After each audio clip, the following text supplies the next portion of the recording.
In financial markets, most investors react. Stanley Druckenmiller prepares. Long before headlines confirm a trend, long before consensus shifts, he studies liquidity, policy direction, fiscal dynamics, and positioning, and when he moves decisively.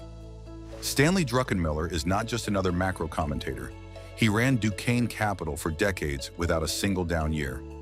Before that, he worked alongside George Soros at Quantum Fund, helping execute one of the most famous macro trades in history, shorting the British pound in 1992. His philosophy is simple but brutal. When you see a macro imbalance, you do not nibble, you press. As 2026 unfolds, Druckenmiller's positioning strategy reflects an environment he has warned about repeatedly. High government debt, structural fiscal imbalances, geopolitical fragmentation, and an economy transitioning away from the ultra-cheap money era. He has been vocal about one theme above all others: the long-term consequences of excessive fiscal spending. For years, he argued that massive deficits during economic expansion are historically unusual and potentially dangerous.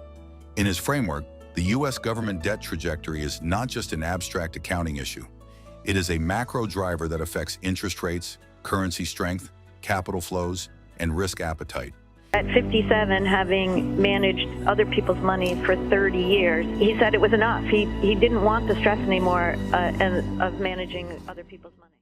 And in 2026, those concerns are no longer theoretical.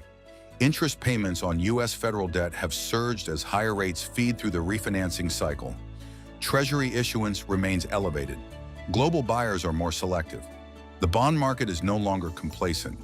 Druckenmiller's strategy in this environment revolves around three core ideas: liquidity shifts, fiscal sustainability, and secular growth pockets. Let us start with liquidity. For more than a decade, markets were supported by quantitative easing and near-zero interest rates. Liquidity was abundant. Valuations expanded. Risk assets benefited. That regime has changed. Quantitative tightening, even if gradual, represents a structural withdrawal of liquidity. Meanwhile, government borrowing competes for capital. If Treasury issuance absorbs more investor demand, less capital flows into speculative growth assets. Druckenmiller has historically thrived by identifying these liquidity inflection points. When liquidity is expanding, he leans into growth and risk. When liquidity tightens, he reduces exposure and seeks asymmetric opportunities elsewhere. In 2026, the backdrop suggests more volatility in rates and bond markets. That naturally affects equity positioning. He has often emphasized that equity valuations must reflect real growth and sustainable earnings, not just multiple expansion fueled by cheap money. So what does that mean? It means favoring companies with genuine pricing power, real cash flow, and exposure to long-term secular trends, rather than businesses dependent on low rates to justify their valuations. But here's where it gets more nuanced. Druckenmiller is not a passive macro observer. He believes in concentration when conviction is high. He has said repeatedly that diversification is often a hedge against ignorance. When he sees an opportunity, he builds size. In 2026, that likely translates into selective positioning rather than broad market exposure. One area he has shown interest in over recent years is artificial intelligence and advanced technology. Not as hype trades, but as productivity drivers. If AI meaningfully boosts corporate efficiency and profitability, it could offset some macro headwinds. However, he has also warned about crowding. When everyone piles into the same trade, whether it is mega-cap tech, commodities, or defensive sectors, the risk-reward balance shifts, so positioning becomes dynamic. Own structural winners, but be prepared to trim when narratives overshoot fundamentals. Another dimension of Druckenmiller's 2026 thinking revolves around the US dollar. Historically, during global stress, capital flows into the dollar. But long-term fiscal imbalances can pressure confidence over time. If deficits remain structurally high and debt servicing costs continue rising, currency dynamics become more complex. He has traded currencies aggressively in the past, understanding that exchange rates reflect relative fiscal and monetary discipline. If the US tightens more than other economies, the dollar strengthens. If fiscal credibility weakens relative to peers, it can soften. So currency exposure becomes part of the macro chessboard. Then there's inflation. Druckenmiller has expressed skepticism about the idea that inflation will permanently settle back into the ultra-low regime of the 2010s. Structural forces like deglobalization, energy transition spending, and fiscal stimulus may keep inflation more volatile. If inflation remains structurally higher than pre-2020 averages, bond markets must price that risk. And if bond yields remain elevated, equity multiples face pressure. That dynamic shapes asset allocation. Long-duration assets, those whose value depends heavily on distant future cash flows, are more sensitive to rate shifts. In contrast, shorter duration, cash-generative businesses are more resilient. Now think about this carefully. If you combine elevated government borrowing, structurally tighter liquidity, persistent geopolitical tension, and uncertain inflation trajectories, you get an environment that rewards agility. Druckenmiller has never been married to a single narrative. He adapts. During the tech boom of the late 1990s, he aggressively owned growth stocks until he recognized excess and pulled back. During crises, he has shifted defensive. When central banks pivot, he pivots. The key is speed and conviction. In 2026, that means watching policy closely. Federal Reserve signaling matters enormously. If inflation cools convincingly and rate cuts begin, liquidity conditions could ease. Risk assets could benefit. But if inflation reaccelerates or fiscal concerns push bond yields higher independently of Fed policy, volatility could intensify. Druckenmiller understands that bond markets can drive policy shifts, not just respond to them. If yields spike sharply, financial conditions tighten rapidly. Housing slows, corporate borrowing slows, equity risk premiums expand. That feedback loop creates opportunity, but only for those prepared. Here's a powerful element of his strategy: asymmetric risk-taking. He seeks situations where downside is limited relative to upside.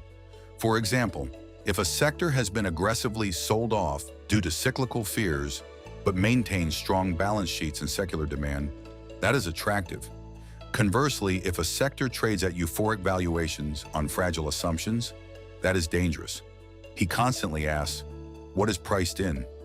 Markets move not on absolute conditions, but on deviations from expectations.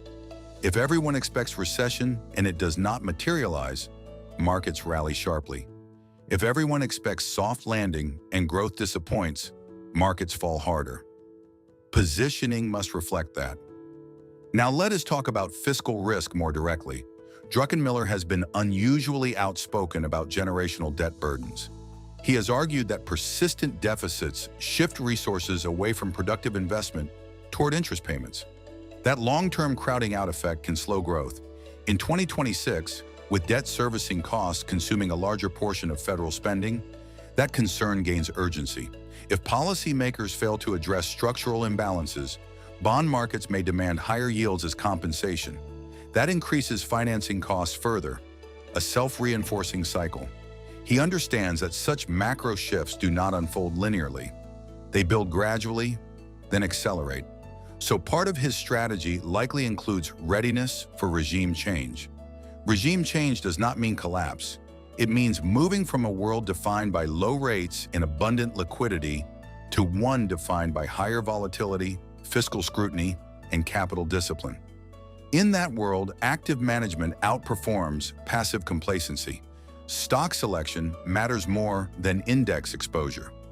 Macro awareness matters more than blind diversification. If you're still following this, here's something to consider. How many investors today are positioned for a world where rates average 4 to 5% rather than 1 to 2%? How many portfolios assume cheap refinancing forever? Druckenmiller does not assume permanence. He assumes cycles, and cycles eventually turn. One more element of his 2026 positioning is geopolitical optionality. Conflicts, trade fragmentation, and supply chain realignment create both risks and opportunities. Defense spending, energy independence initiatives, domestic manufacturing incentives. These are macro trends tied to policy, not consumer mood. Capital flows toward strategic sectors when governments prioritize resilience. He watches that closely. But perhaps the most important feature of Druckenmiller's strategy is psychological. He is comfortable being wrong quickly. If a thesis breaks, he exits. Many investors cling to narratives. He cuts losses and reallocates. That discipline protects capital for the next opportunity, because survival is a prerequisite to compounding. In volatile macro environments, drawdowns can erase years of gains if not controlled. So his 2026 strategy is not about predicting catastrophe. It is about respecting uncertainty. Stay flexible. Focus on liquidity shifts. Watch fiscal sustainability. Own structural growth selectively. Avoid crowded trades when risk-reward skews negative. And above all, when conviction is high and probabilities align, press the advantage. Markets in 2026 are not simple. They sit at the intersection of debt expansion, inflation uncertainty, geopolitical tension, and technological transformation.